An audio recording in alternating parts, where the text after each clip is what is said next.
అతడు వృత్తిరీత్యా RMP doctor. ఫేస్బుక్లో అమ్మాయిలకి వల వేయడం, వలలో పడ్డ వారిని బ్లాక్మెయిల్ చేస్తూ ఉండడం అతడి ప్రవృత్తి. తలపై ఉండేది 4 వెంట్రుకలే అయినా విగ్గు పెట్టుకుని మరీ అందగాడిలా కలరింగ్ ఇచ్చి అమ్మాయిల్ని మోసం చేస్తూ పోలీసులకి దొరికిపోయాడు.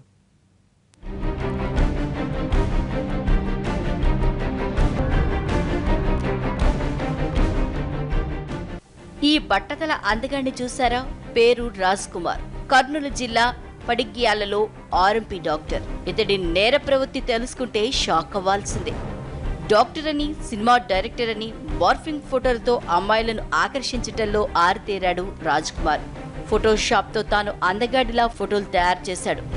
సూటు బూటు వేసి జుట్టు లేకపోయినా విగ్గు పెట్టుకుని అందంగా కనిపించేలా ఫోటోలు మార్ఫింగ్ చేసి ఫేస్బుక్ అకౌంట్లో పెట్టాడు.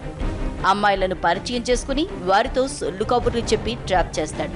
అమ్మాయిలు తాననుకున్న విధంగా రెస్పాండ్ అయితే వారితో ప్రేమాయణం మొదలు పెడతాడు. వారిని కర్నూలుకు పిలువించుకుని లాడ్జిలో వారితో కోరిక తీర్చుకుంటాడు. ఫేస్బుక్లోని తల్లి గురించి, స్నేహితుల గురించి మంచి మంచి కొటేషన్స్ పెట్టి వాళ్ళని ట్రాప్ చేయడం, వాళ్ళ రెస్పాన్స్ అయిన తర్వాత వాళ్ళ సమస్యలు తెలుసుకుని సానుభూతి వ్యక్తం చేస్తున్నని నటించి వాళ్ళని కర్నూలు రప్పించుకొని వాళ్ళ తర్వాత ట్రాప్ చేసి వేరే రకాలుగా లైంగికంగా వేధించడం, ఇటువంటి నేరాల కింద ఈరోజు ఈ వ్యక్తిని అరెస్ట్ చేయడం జరిగింది.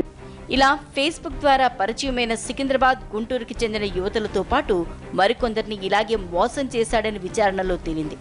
తన కోరిక తీరిన తర్వాత వారిని నగ్న చిత్రాలు తీసి బ్లాక్మెయిల్ చేయడం మొదలుపెట్టాడు. బాధితుల నుంచి బంగారం కూడా దోచుకున్నాడు. మోసపోయిన వాళ్లలో కొందరు పోలీసులకు ఫిర్యాదు చేయడంతో ఇతగాడి బండారం బయటపడింది.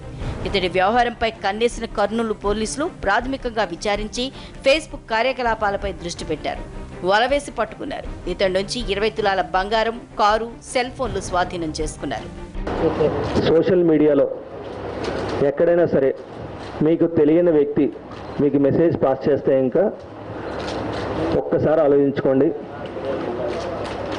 మీరు రెస్పాండ్ అవ్వడం మొదలుపెట్టిన తర్వాత ఇటువంటి నేరస్తులు కూడా ఉంటారని చెప్పేసి జాగ్రత్తలు వహించాలని, ఎట్టి పరిస్థితుల్లో కూడా మోసపోవద్దని, అదేవిధంగా ఇటువంటి వ్యక్తులు ఎవరైనా సరే మిమ్మల్ని బాధ పెట్టినా, భయపెట్టినా, ఏదైనా ఎక్స్టార్షన్ పాల్పడినా సంబంధిత పోలీస్ స్టేషన్కి ధైర్యంగా సమాచారం ఇవ్వాలని ప్రత్యేకంగా జిల్లా పోలీస్ తరఫున తెలుపుతున్నాం. ఫేస్బుక్, వాట్సాప్ వంటి సోషల్ మీడియాల్లో గుర్తు తెలియని వ్యక్తుల పట్ల అప్రమత్తంగా ఉండాలని హెచ్చరిస్తున్నారు పోలీసులు. చూశారుగా, తన కంటికి కనిపించేదంతా నిజమని నమ్మితే ఇలాగే మోసపోవాల్సి వస్తుంది. అందుకే ఆన్లైన్ స్నేహాల విషయంలో బి అలర్ట్.